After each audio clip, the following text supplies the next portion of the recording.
the manipulation is crazy. This is, I guess, a commercial that has been going around. And this, I don't know if you guys have seen it. I'm just going to play a little bit of it if you haven't seen it already. Dr. Davis, what do I do? John, she needs an abortion or she's going to die from the pregnancy. Sorry, that's not happening. What are you doing? Who are you? I'm your Republican congressman. Now that we're in charge, we banned abortion. No exceptions. You can't do this. She's dying. I won the last election, so it's my decision.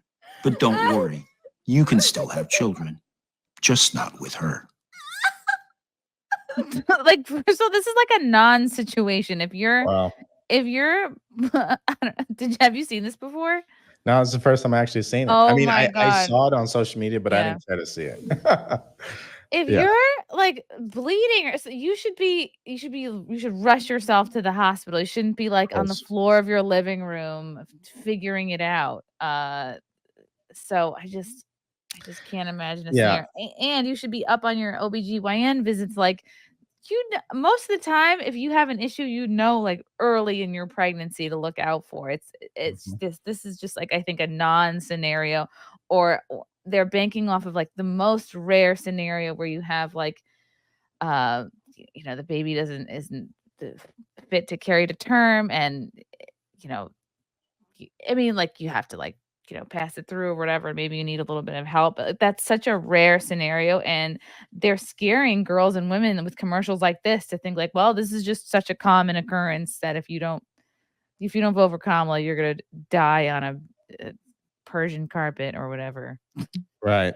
I mean, it actually shows you what the Democratic Party thinks of the intelligence of our American citizens. I mean, they think you're that stupid. Like, literally, they really do believe that, hey, this is going to work because we know there's no way that they will challenge this. They won't do their research. They won't apply common sense. I mean, everyone knows, like, hey, if you're having issues, clearly you'd be calling your doctor or you'd be going to the hospital. I mean, that this commercial is highly misleading. And you know what? It's an example of what they accuse Trump of doing. They accuse him of dark rhetoric, putting fear in the hearts of Americans with the whole illegal migrants and stuff like that. But this is exactly what they say he's doing. This is definitely fear, and there is no truth to this. And I listen. I think this is craziness. I mean, I can't really find the words because I haven't even seen this. This is the first time he's seen it. I just don't think anybody with common sense or anybody who's truly struggling in the financial department, I don't think when they see that, they're going to be like, oh, I'm going to go vote for Vice President Harris. I really do think it's the people who've already bought into the lie. And then what is that, an ad for men? You think that, like, what is that? Right. Well, they've tried this whole like, well, if you, I'm talking to the men here. If you care about your daughter or your girlfriend or your wife or your sisters, then you should vote for Kamala. And then it's like, okay, the broad stroke is, okay, if you care about women's rights or women's health. But then when you really break it down, it's like, okay, if you're a dad and you really care about your daughter, how about raise her in such a way that she won't even that she will not be in a position to want or need an abortion. Like, dial it all the way back so that you don't even have to put yourself in this position. And Right. it's the left that's been conflated. They've been saying for years now, well, abortions are part of healthcare, and that's how they get to take the meaning away from it. Like, no, it's not murder anymore, it's just healthcare. And it's just like going for a checkup. They've really glossed over what it really is. Yeah, it's a radical position for sure. And what's interesting is that Kamala Harris is extremely radical. I mean, this is why if she loses, it'll be because they try to turn her into someone she's not. She doesn't believe in 95% of the things they have her saying. She does not believe in that whatsoever. The 2019 Kamala Harris, that's who she really is. If they let her run that campaign today, she'd come off definitely more believable. In fact, I think she'd probably connect with people even more. But I don't think this is going to work. And I think why do they put so much into this? It's because they have nothing else, right? You can't run the campaign saying Trump is bad, so vote for Mm. me. You definitely can't run a campaign saying, well, I'm going to fix the economy, even though I broke it. I'm going to secure the border, even though I opened it up. I mean, and I know she's not the one who issued the executive order. I just know that she's going to be a puppet, just like Joe Biden. So, at the end of the day, she has zero credibility. So the only thing that they could use is this, because again, if we go back to 2020, what did they use to get people to vote for Joe Biden besides Trump was bad? Oh, racism, George Floyd, Mm. BLM. Why? Because it was such an emotional trigger for people. Well, this is their emotional Right. trigger in this election. But You're again, right. I don't think the only difference is 2020, we didn't have 70% of the country believing we were going in the wrong direction. So, yeah. Yeah, it's their use of the emotional triggers, and we're not in the summer of love anymore. It's like, and they haven't thrown another pandemic at us, which I thought they might before the election.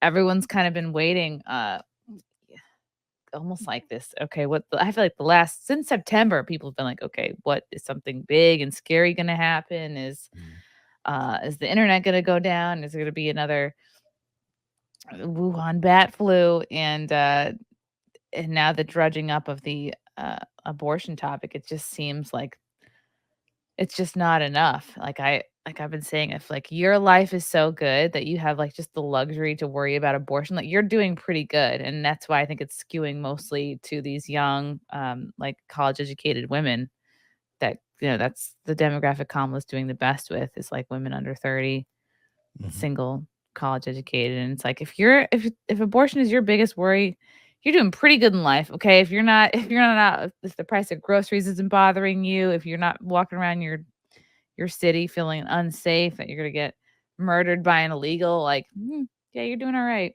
Yeah. And maybe you're a little insulated. Yeah. It's a true test. Tomorrow's a true test to see where this country really is at, because both sides have been screaming about the direction this country is going. But we're going to get an actual, like, accurate, like, okay, here's where the country Hmm. really is. Because obviously, if she wins, then we know the country is going in the direction of, like, yeah, this whole abortion thing is serious. Trump is a threat to the democracy, which we know he isn't. Okay, I know. But maybe they've gotten enough people to believe that. I hope not. I don't have problem with people having a different opinion than I do. My problem with the Democrats is they're trying to change the Constitution. They're trying to change the law to match their ideology, like the way that they want to Mhm. do things. And so that is my problem with them. So I think it's a true test. I mean, we'll see what happens, but um, my heart, Chrissy, is that it's not going to work. Trump is going to win, because I still believe there are Americans out there that have some Please be level right. of common sense, Mhm. uh, and I don't think the country is that far gone yet. And I think, for example, we need Trump to win because it's a balance of how crazy and how far left they've gone over the past 4 years. Right. So they say Yeah. that Trump, he wants to weaponize the government to go after his political opponents. You guys have already done that. Yes. He wants to monitor your menstrual cycles. He wants to take away your rights. Didn't you guys do that with the COVID vaccines? You basically threatened people that if you didn't take it, we were going to fire you. So what happened to my Yep. body, my choice then? Right. So Yep. they've already done all the things that they have accused him of doing. And so I think, like I said, that this is a test to see, um, you know, do Americans really buy into that stuff? I don't think they do. And, well, I wonder why the my body, my choice thing doesn't come up on the abortion topic, because actually the sperm is what decides the gender of the baby. Like that's where the information is. So I can't get well, it came from my body, my choice. All right. It's hard for me to say that without sounding It's one of those topics that I've been saying this recently. Like, America is a family, and everyone has a family. You have a family, I have one, and every family has some crazy stuff that's happening. Or that one person in the family that just can't get right, or that one traumatic event that no one wants to talk about, right? And child sex trafficking, this abortion thing, which is really murder. This country really doesn't want to have that conversation in an honest way.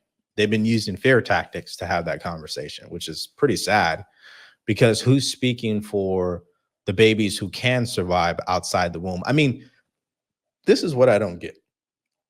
Even if I had to compromise, why would I ever compromise on late term abortions? I mean, that's craziness. If the baby can survive and you don't want it, fine. Leave it up for adoption. I was adopted. What's the problem? So it's just crazy that even in a position where if we had to compromise as a country, can we even have the conversation about adoption? They don't even want to do that. It's just a free for all. Hey, whenever you want to, you can murder that baby whenever you want to. It doesn't matter. Like, that's craziness. Yeah, well, what they don't tell you is how profitable all the baby parts are and who profits from them. Like, they don't tell you that your placenta is worth $50,000 because of the stem cells, and they'll just be like, and yet when I asked to take mine home, they're like, "Huh? What?" Like, nobody does that. I was like, "Yeah, even more. I want it even more now. Okay, get it for me."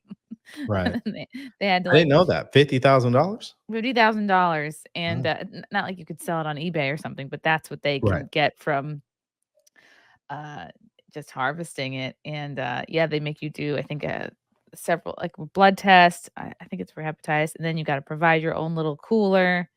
And then they ask you, like, what are you going to do with it? And it's like, I'm not going to bake it into cookies and serve it to people. Okay. Like, I'm just going to probably I just don't want you guys to have it, is the Right. point. So, Right. and it's like, if we've got billions of dollars for wars we don't need to be involved in, then yeah, maybe we could channel some money into beefing up adoption resources, and helping women out there, rather than Yeah. what we're doing.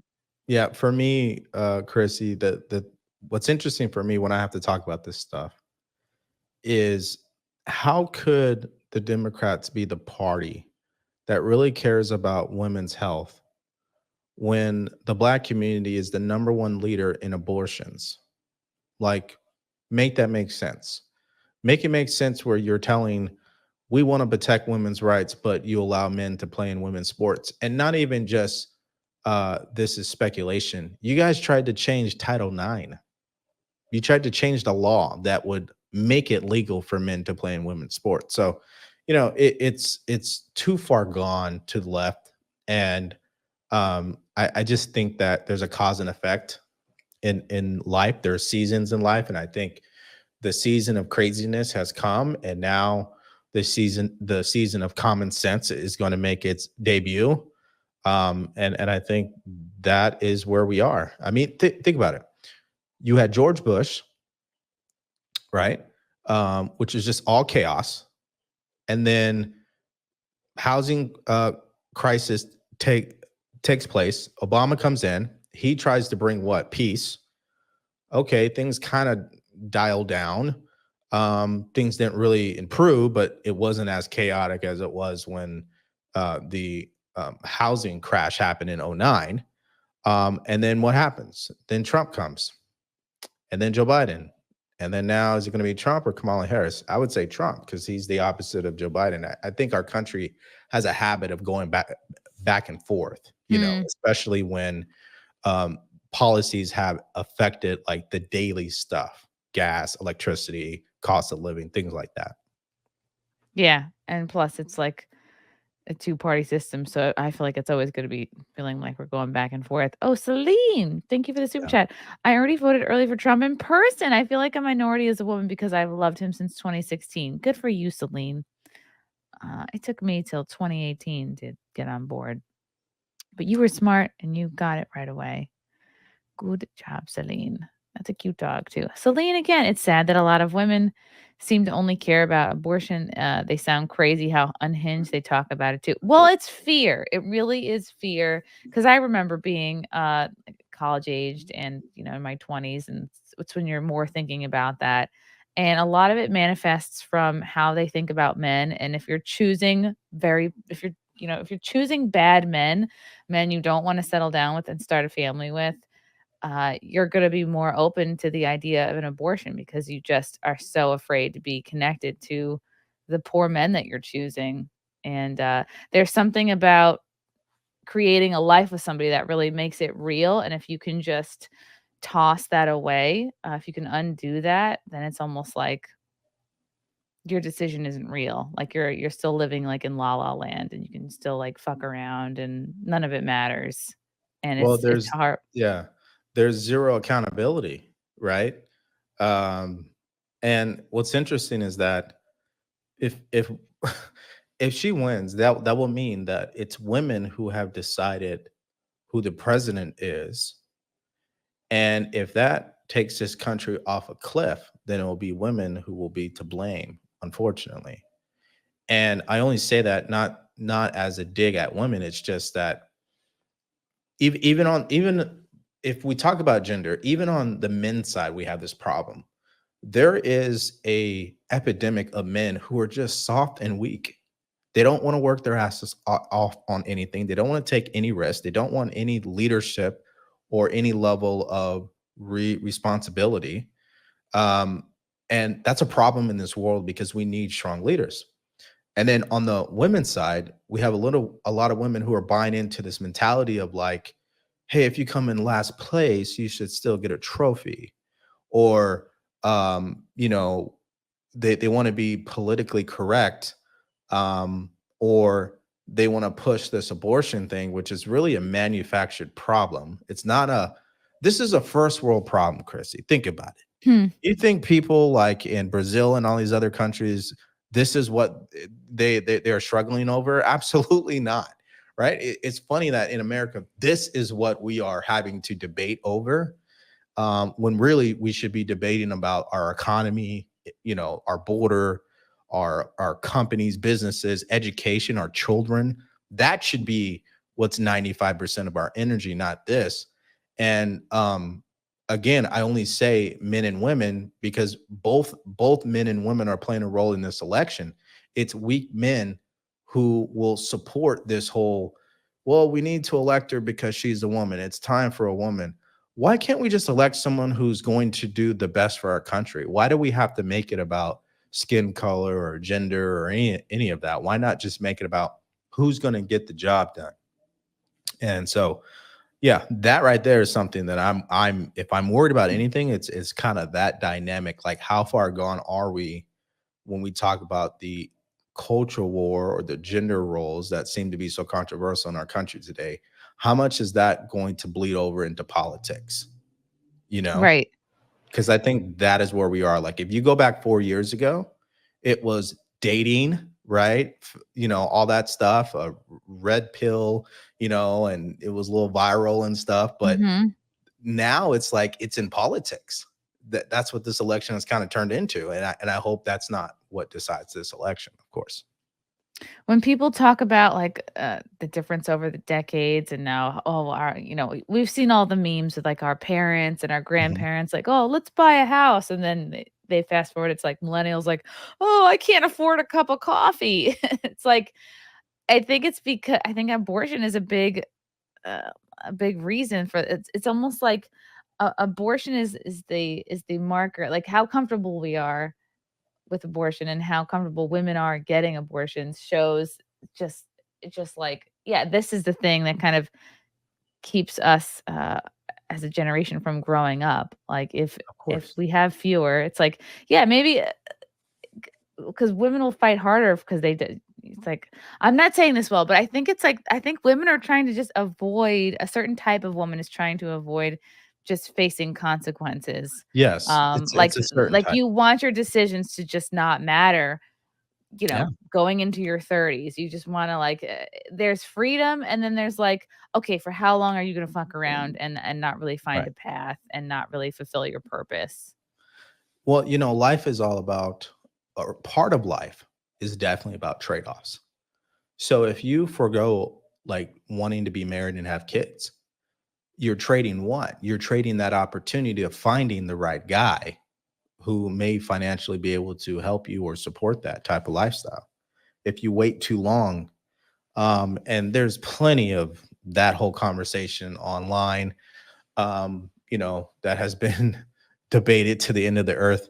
But the results tell the story, Chrissy, where our parents, our grandparents have shown that being married first and then having children is going to yield better results than someone who is single parent, wants to have a kid on their own. I mean, there's a lot of women out there that truly believe, I don't need a man. I'm going to have this kid on my own and I'm going to do me. But what about the kid? Like Yeah. I It's really myself was selfish. right. I myself was adopted. I had a single parent, my mother. And it's tough as a dude to be raised by your mother and not have a father. That's the toughest thing because you don't know how to be a man. And this world needs strong men, right? And you can't become a strong man from your mother. You've got to learn that by going out in the world, either by having a father who's a strong man, or luckily for me, I actually joined the military. So that really helped me out. But the relevance of me saying all this is because if it goes back to that question, if Donald Trump loses, it will be because of weak men, right? And this whole women in the suburbs who just believe in this manufactured problem called abortion. I mean, it's a real thing. When I say manufactured, I'm saying that's not really the problem in this country. And there's not really anything Kamala Harris can do because they already overturned it and they're not going to go back. So my point Is is that that impossible? Is it impossible to go back? this Supreme Court will not go back on what they just did. There's no way they would. There's no way. They overturned it because clearly it's a state's issue and it should have been. Yeah. So, and if you think about it, I say it this way, it's a healthy compromise. So if you kept it in place, it was a one-sided decision.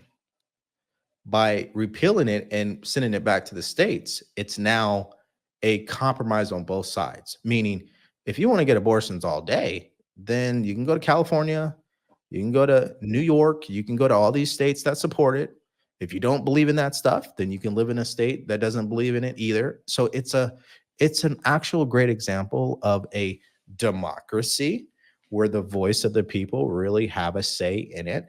Why would you leave it up to the federal government? It's the whole argument is a big contradiction. You say, I don't want the government in my business, but you want the government to pass a federal law. So how does that make sense? So either way, the government's going to be involved. It just depends on what degree, and should it be federal or state? And I definitely believe it should be state for sure.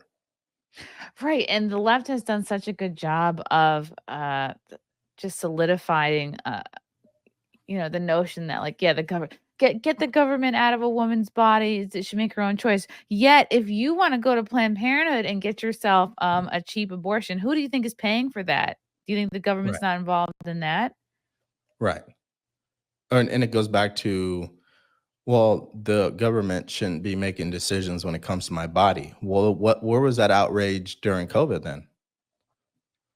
Yep. Yeah. It's so hypocritical. Right? Where we were literally losing jobs and careers over that.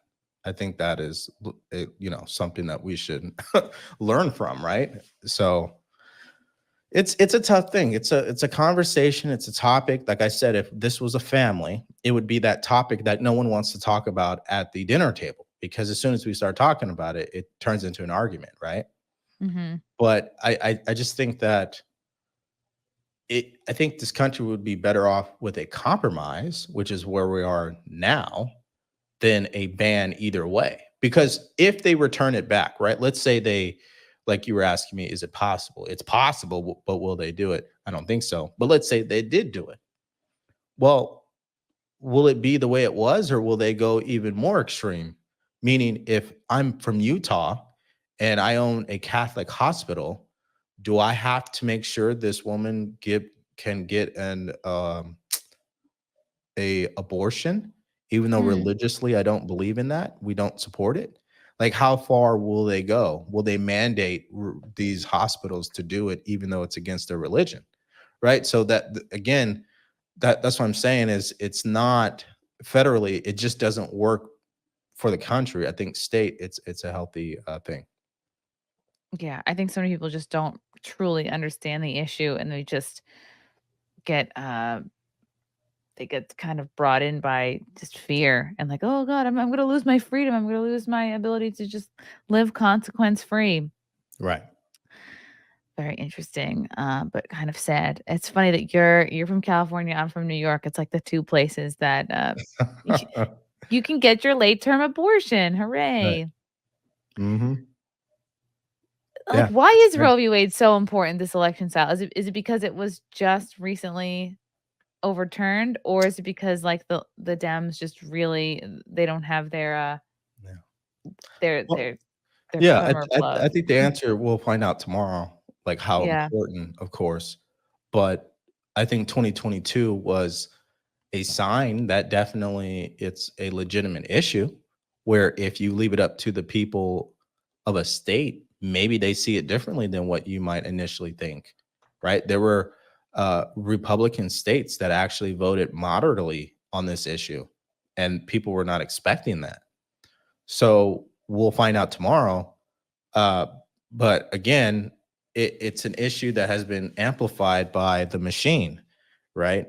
Also known as the Democratic Party and, the legacy media, who runs propaganda when it comes to Project 2025, trying to tell women that Trump is going to monitor your menstrual cycles. Okay.